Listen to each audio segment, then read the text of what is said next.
दिल्ली में triple engine की सरकार बनाने की तैयारी तेज। आम आदमी पार्टी के 3 पार्षदों अनीता बसोया, निखिल चपराना और धर्मवीर ने शनिवार को भाजपा का दामन थाम लिया और कहा कि हम भाजपा के लिए काम भी करेंगे और भाजपा के लिए वोट भी मांगेंगे और भाजपा सरकार को जीत भी हासिल करवाएंगे। दिल्ली के नए मुख्यमंत्री के नाम को लेकर अटकलों का बाजार गर्म है। कई नाम सामने आ रहे हैं, लेकिन अभी तक कोई आधिकारिक घोषणा नहीं हुई है। जहां प्रवेश वर्मा और विजेंद्र गुप्ता का नाम प्रमुखता से लिया जा रहा है, वहीं पहली बार विधायक बने चेहरों पर भी चर्चा हो रही है। शबे बारात पर दिल्ली मेट्रो के स्टेशन पर मचा उत्पात, युवकों का वीडियो वायरल, डीएमआरसी का आया जवाब। शीश महल पर फिर घिरे केजरीवाल, सीवीसी ने दिए जांच के आदेश। बीजेपी बोली, उनका भ्रष्टाचार सबके सामने है। बीजेपी कह रही है कि केजरीवाल की सरकार अब तक भ्रष्टाचार ही करती आ रही है, जिसके कारण वह दिल्ली में हार का सामना करना पड़ा। मुस्लिमों के लिए कैसे फायदेमंद है वक्फ बिल में संशोधन? अल्पसंख्यक मंत्री किरेन रिजिजू ने दिए हर सवाल के जवाब। उन्होंने कहा कि इस विधेयक का मकसद मुसलमानों की संपत्तियों की रक्षा करना है, न कि उन्हें हड़पना। उन्होंने बताया कि नीतीश कुमार और चंद्रबाबू नायडू समेत कई मुस्लिम सांसदों ने भी इस विधेयक का समर्थन किया है, लेकिन भाजपा सरकार ही वक्फ बोर्ड को मिटाना चाहती है और भाजपा सरकार चाहती है कि भारत एकम हिंदू राष्ट्र होना चाहिए।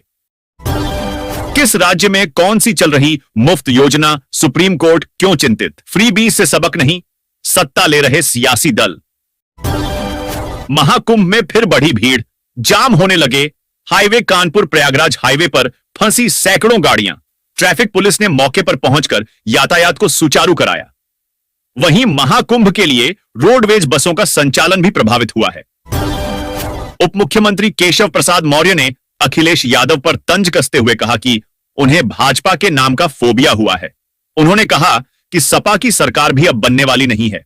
उन्होंने कहा कि मुलायम सिंह यादव की सल्तनत का अब कोई भी वारिस उत्तर प्रदेश का मुख्यमंत्री नहीं बन पाएगा। गोमती एक्सप्रेस में खामी को ठीक कर रहा था कर्मचारी, तभी चल पड़ी ट्रेन, मचा हल्ला तो सामने आई लापरवाही। तेलंगाना के सीएम रेवंत रेड्डी ने कहा कि पीएम मोदी कानूनी तौर से परिवर्तित पिछड़े वर्ग से हैं। रेड्डी ने दावा किया कि प्रधानमंत्री मोदी जिस जाति से आते हैं, उसे गुजरात सरकार ने पिछड़े वर्गों में तब जोड़ा था जब वह मुख्यमंत्री बने थे। भाजपा ने सीएम रेड्डी के बयानों पर आपत्ति जाहिर की है और कहा कि वे सुर्खियों में रहने के लिए ऐसे बयान देते हैं।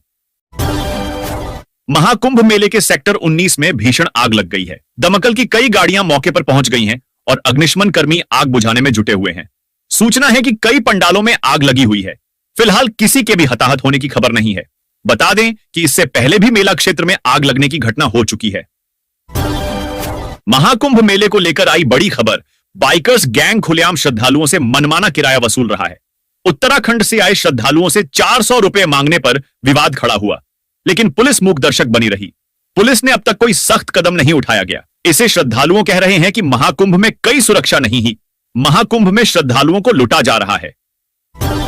अमेरिका से डिपोर्ट हुए लोगों की अमृतसर में ही लैंडिंग क्यों? केंद्र पर भड़के सीएम भगवंत मान, बताया गहरी साजिश। उत्तराखंड में मौसम ने बदला मिजाज, फरवरी में दिसंबर जैसी सर्दी का एहसास। तस्वीरों में देखें ताजा बर्फबारी। राजस्थान के अगले चुनाव में अभी करीब 4 साल हैं, मगर कांग्रेस पार्टी भविष्य की चुनौतियों को लेकर अभी से मेहनत में लग चुकी है। सिर्फ राजस्थान ही नहीं, पंजाब, गुजरात, कर्नाटक जैसे राज्य हैं जहां प्रदेश संगठन के नेतृत्व में फेरबदल को लेकर विचार मंथन किया जा रहा है। महाराष्ट्र और ओडिशा में इसी हफ्ते नए प्रदेश अध्यक्षों की नियुक्ति की गई है। और एक दूसरी खबर राहुल गांधी के मुंह से निकलकर आ रही है कि इस बार प्रधानमंत्री पद की शपथ ग्रहण भी करेंगे। कांग्रेस प्रदेश अध्यक्ष अजय राय 19 फरवरी को महाकुंभ में संगम स्नान करेंगे। उनके साथ लोकसभा नेता विपक्ष राहुल गांधी के भी आने की संभावना जताई जा रही है। इससे पहले भी अजय राय का प्रयागराज दौरा 2 बार तय हुआ था, लेकिन भीड़ भाड़ और भगदड़ की घटनाओं के कारण कार्यक्रम रद्द कर दिया गया था। यूपी के हर जिले में कांग्रेस निकालेगी न्याय यात्रा। इस बार यात्रा के माध्यम से हर जिले में स्थानीय किसानों को जुटाकर एमएसपी की कानूनी गारंटी, किसानों की कर्ज माफी सीलिंग से बची, भूमि का न्यायपूर्ण वितरण, खाद बीज व उर्वरकों की सब्सिडी, सिंचाई के लिए बिजली आपूर्ति व अन्य क्षेत्रीय मुद्दों को उठाया जाएगा और सभी गारंटी को पूरा किया जाएगा। बैकफुट पर आचार्य धीरेन्द्र शास्त्री, वो क्या बयान था जिसे लेकर ब्रजवासियों से मांगनी पड़ी माफी? धीरेन्द्र शास्त्री ने कहा कि उनके बयान का गलत अर्थ निकाला गया और वह ब्रजवासियों का अपमान नहीं करना चाहते थे। धीरेन्द्र शास्त्री के इस बयान के बाद ब्राह्मण सेवा संघ और अन्य संगठनों ने अपना विरोध वापस ले लिया है और माफी भी मांगी।